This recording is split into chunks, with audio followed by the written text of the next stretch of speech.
Da, da, da, da. French Revolution. So let's go back to the Enlightenment period where people started thinking about new ideas. They started thinking about the right to live free, that people have these rights, that they could overthrow a government if the government wasn't treating them fairly. These ideas from the Enlightenment and the Enlightenment thinkers we learned about were a driving force behind both the American Revolution, victory, and the French Revolution. So the American Revolution, for a minute, was in part funded by France because France was not a fan of Britain. So they wanted to fight them wherever they could, and they figured, let's go help the colonists beat the British. But that caused France to use up a lot of their money.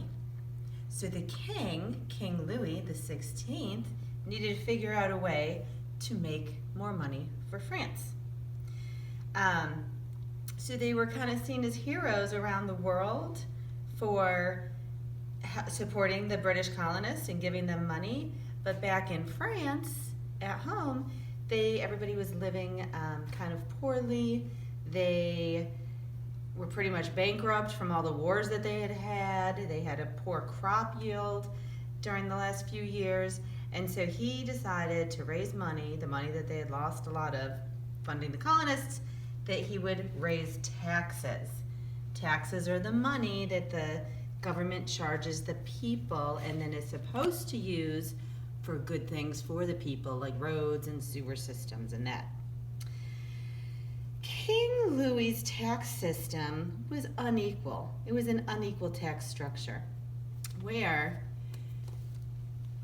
97% of the population was made up of peasants.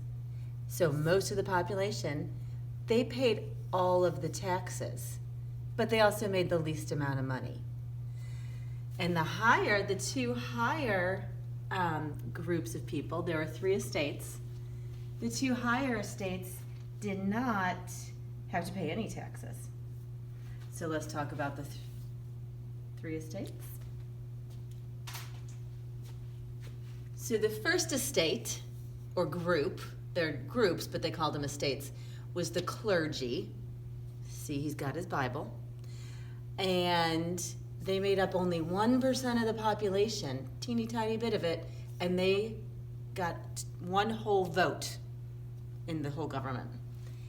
The second estate was the nobility with his fancy nobility wig. They made up 2% of the population. They also only got 1 vote. And then the peasants, with his peasant hat on, made up the third estate. So basically everybody else, 97% of the population, they also only got 1 vote. So small amount of people get a vote, small amount of people get a vote, then all the rest of the people only get the same amount of vote. Not fair.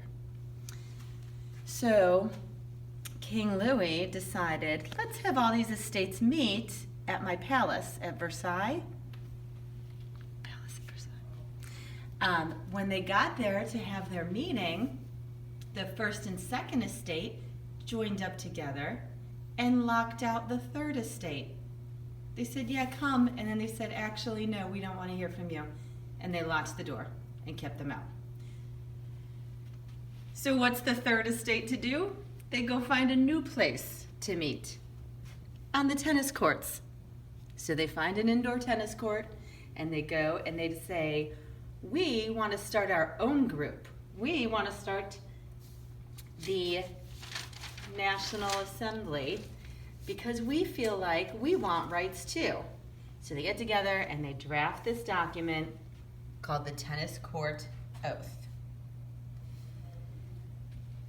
The Tennis Court Oath eventually becomes the Declaration of the Rights of Man. In the Declaration of the Rights of Man, they state that they want equality for all people.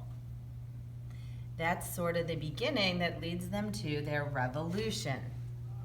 Revolution begins. We're going to change the government and make it better. So they decide to go to the prison in Paris and storm the Bastille. Bastille was the name of the prison. So here's the peasants with their hats going into the Bastille. They get in there, they free all 7 of the prisoners, just 7. But they also take the guns that they were holding in the Bastille. So now the revolting peasants, well, they're not revolting. The peasants who are revolting have weapons. So now the peasants are armed, which is going to help them fight the king's soldiers even better. The next big event that happens is the peasant women are upset because they hear that Marie Antoinette, Queen Marie Antoinette, is having all this food in her palace at Versailles, that she's eating cake and bread and not sharing any of the grain to make these things with the other women.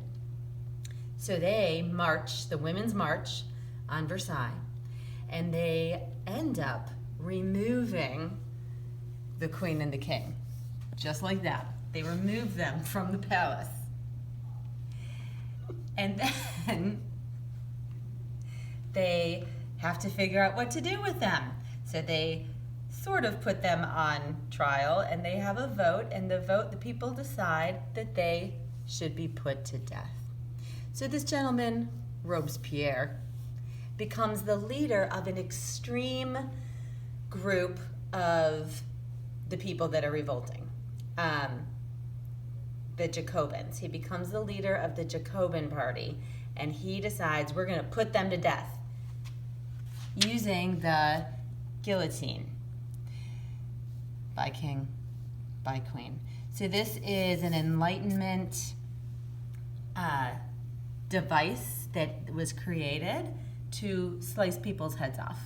It's supposed to be this enlightened way of killing people because they didn't all suffer, or they suffered equally.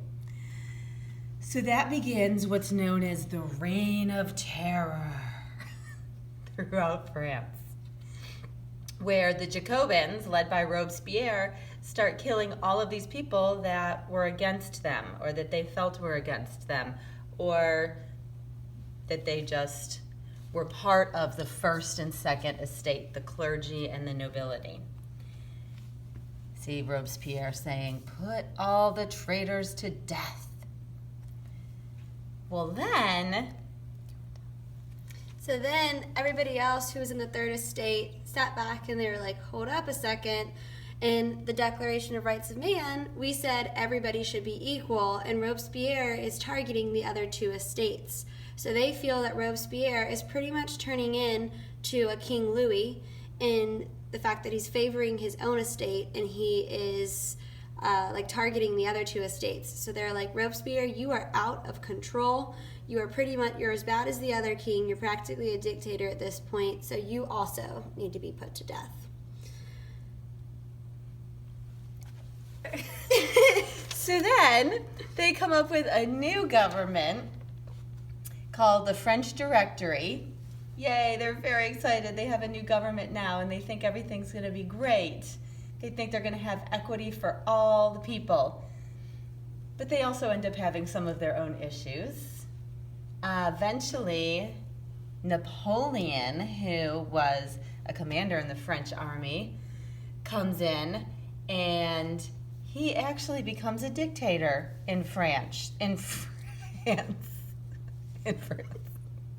See, France is mine.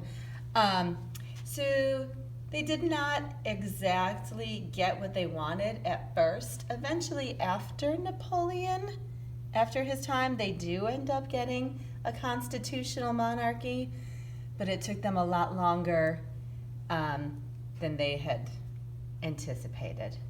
But it still was revolutionary.